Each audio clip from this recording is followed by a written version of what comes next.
Hello everyone, welcome to you all study for math. तो चलिए कुछ ज्ञान बांटना शुरू करते हैं। सो आज हम स्टार्ट करने वाले हैं 7.1 से पहले उसका इंट्रोडक्शन, जो कि बहुत इंपॉर्टेंट है बिकॉज इंटीग्रेशन किस तरीके से किया जाता है और किस तरीके से इसे सॉल्व करते हैं और किस तरीके से इसमें फॉर्मूले वगैरह अप्लाई होते हैं, ये सारी की सारी चीज़ें आप लोग यहाँ से स्टार्ट करके सीखेंगे। इसलिए आपको 7.1 का इंट्रोडक्शन बहुत ही ज़्यादा ज़रूरी है, तो प्लीज़ ध्यान से समझिए। सो फर्स्ट ऑफ ऑल हम बात करते हैं डिफरेंशिएशन और इंटीग्रेशन में अंतर क्या होता है, क्या डिफरेंस इन दोनों में। देखिए, डिफरेंशिएशन की अगर हम बात करें तो डिफरेंशिएशन में चीज़ें घटती हैं। जैसे अगर हम देखें x की पावर 4 है, ठीक है, यहाँ पे x की पावर 4 है। अगर हमें इसका डिफरेंशिएशन करना है, डिफरेंशिएशन ऑफ x की पावर 4, तो क्या होगा, 4 बाहर आएगा और इसमें से एक कम होता है ना, यही फॉर्मूला होता है हमारा n x n-1, ये हमारा डिफरेंशिएशन का फॉर्मूला होता है। तो वही यहाँ पे अप्लाई करिए, तो 4 बाहर आ जाता है, 4 में से 1 माइनस होगा तो क्या होगा, 3 होगा। यहाँ तक किसी को कोई कन्फ्यूजन नहीं, यही डिफरेंशिएशन होता है।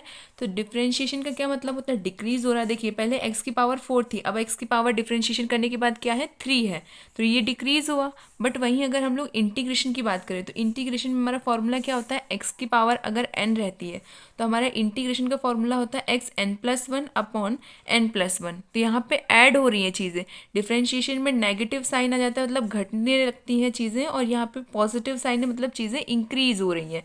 जस्ट लाइक यहाँ पे इसी तरीके से अगर हम लोग किसका इंटीग्रेशन करते हैं, x की पावर 4 का इंटीग्रेशन करते हैं, तो x की पावर 4 का इंटीग्रेशन करें, फॉर्मूला अप्लाई कीजिए, x 4+1 and 4+1 which is x की पावर 5 अपॉन 5। यहाँ पे पावर 4 थी, 4 से 5 हो गई, ये इंक्रीज हुआ। इंक्रीज होना ही इंटीग्रेशन कहलाता है और डिक्रीज होना डिफरेंशिएशन कहलाता है। यहाँ तक समझ में आया कि इंटीग्रेशन और डिफरेंशिएशन में आखिर डिफरेंस क्या है।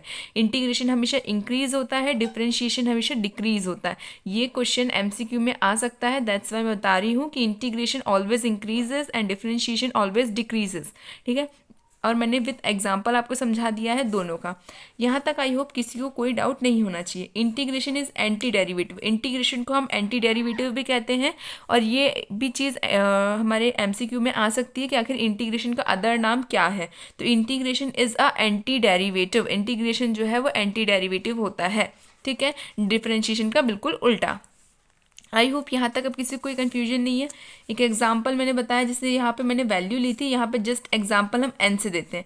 डिफरेंशिएशन ऑफ x की power n which is equals to n x n-1। Differentiation का ये फॉर्मूला रहा करता था, आपको पता होगा।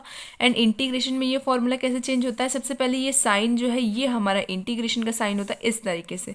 एस को एक सेपरेटेबल वे में लिखना, जस्ट लाइक हम एस को पहले इस तरीके से लिखते हैं नॉर्मल लैंग्वेज में, इसी एस को इस तरीके से लिख देना, एक टर्नेबल फॉर्म लगा देना इस तरीके से। इसको हम कहते हैं integration. This is a integration form, ठीक है, इसको हम इंटीग्रेशन कहते हैं। आप बनाना सीख लीजिएगा, जो लोग न्यूली स्टार्ट कर रहे हैं तो इनको थोड़ा ये साइन एकदम से ड्रॉ करने में प्रॉब्लम हो सकती है, इसलिए ये याद रखिए कि इंटीग्रेशन एक कर्व फॉर्म में होता है, जो कि लेफ्ट हैंड साइड से अगर हम लोग इसको देखें तो ये कम एस को जैसे एकदम से एक्सपांड करके ड्रॉ कर देना, वैसा दिखता है ये, ठीक है। तो इंटीग्रेशन इस तरीके से बनता है।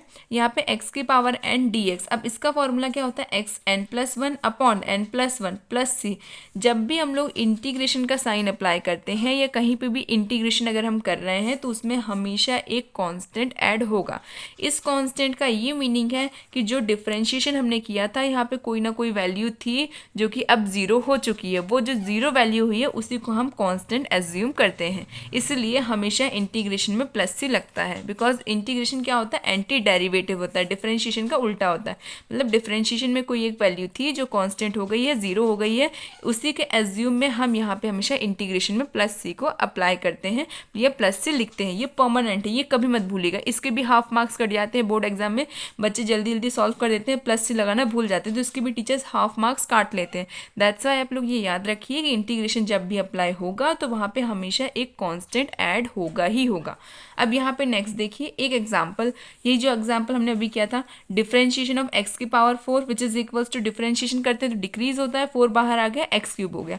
सिमिलरली जब हम इंटीग्रेशन करेंगे x की पावर 4 का, तो वो किस तरीके से होगा, x की पावर 4+1 अपॉन 4+1 प्लस c। मैंने कहा ना हमेशा एक कॉन्स्टेंट ऐड होता है, तो x की पावर 5 अपॉन 5 प्लस c। एक और फॉर्मूला देखिए, ये फॉर्मूला तो मैंने अभी के अभी जस्ट एग्जांपल में आप लोग को समझा दिया। तो अब नेक्स्ट फॉर्मूला आप लोग देखेंगे।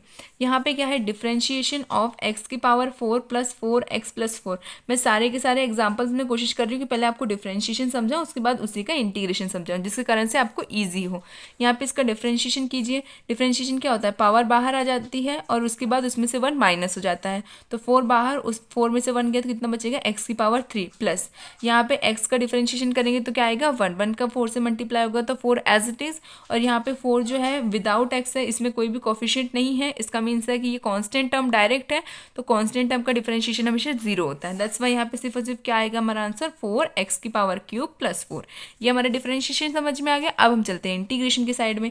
इंटीग्रेशन ऑफ x की power 4 plus 4x plus 4 dx। अब यहाँ पे इंटीग्रेशन देखिए, सबसे पहले इसका देखिए, x की पावर 4, x की पावर 4 में कौन सा फॉर्मूला लगेगा, x की पावर n, जो कि क्या होता है n+1, n अपॉन में n+1। तो अप्लाई करिए, 4 + 1 इज़ 5 एंड n+1 मतलब 4 + 1 इज़ 5। यहाँ तक कोई कन्फ्यूजन नहीं है। प्लस अब यहाँ पे x की पावर क्या है, सिर्फ x गिवन है, इसका मतलब x की पावर 1 है।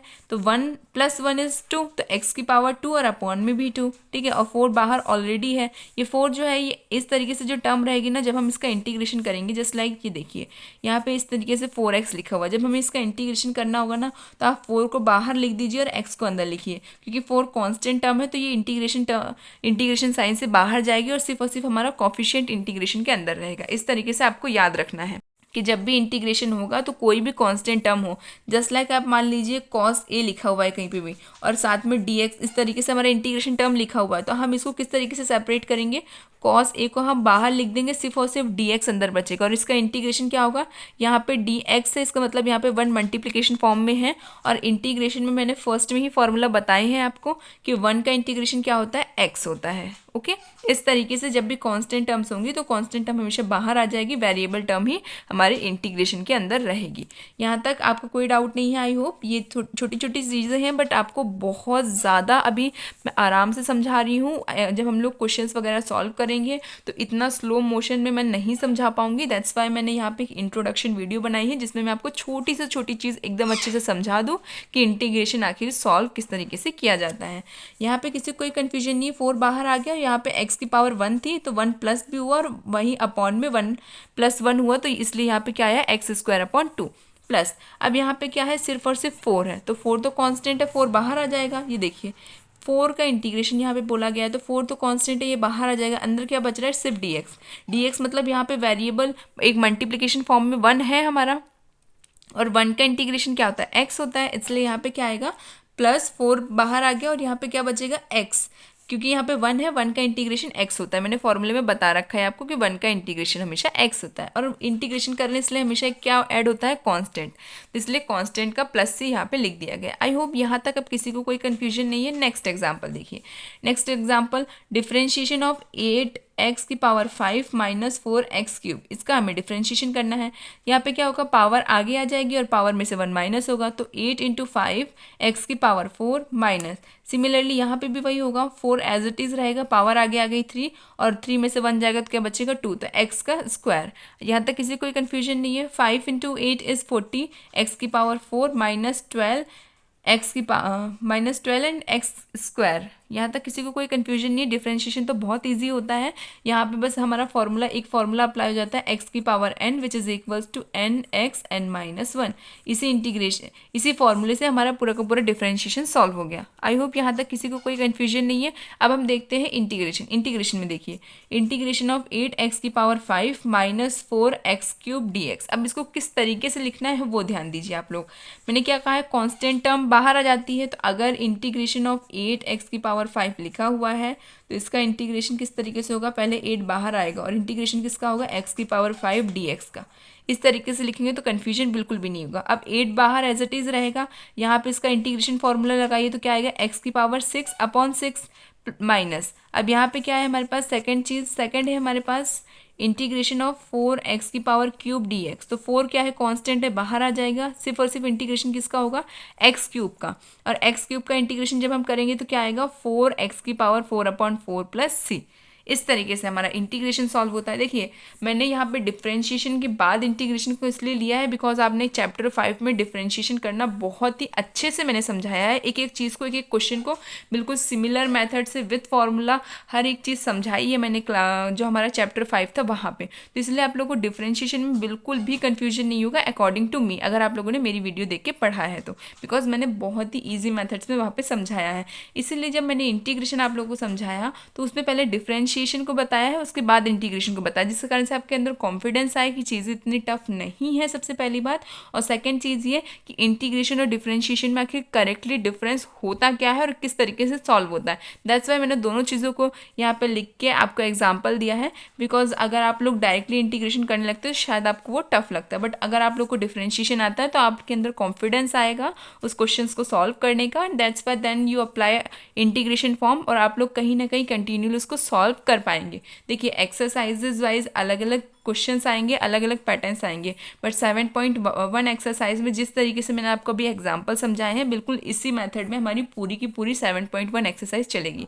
तो चलिए नेक्स्ट पार्ट में हम 7.1 स्टार्ट कर देंगे। Thank you so much for watching my video, keep watching, keep sharing, thank you.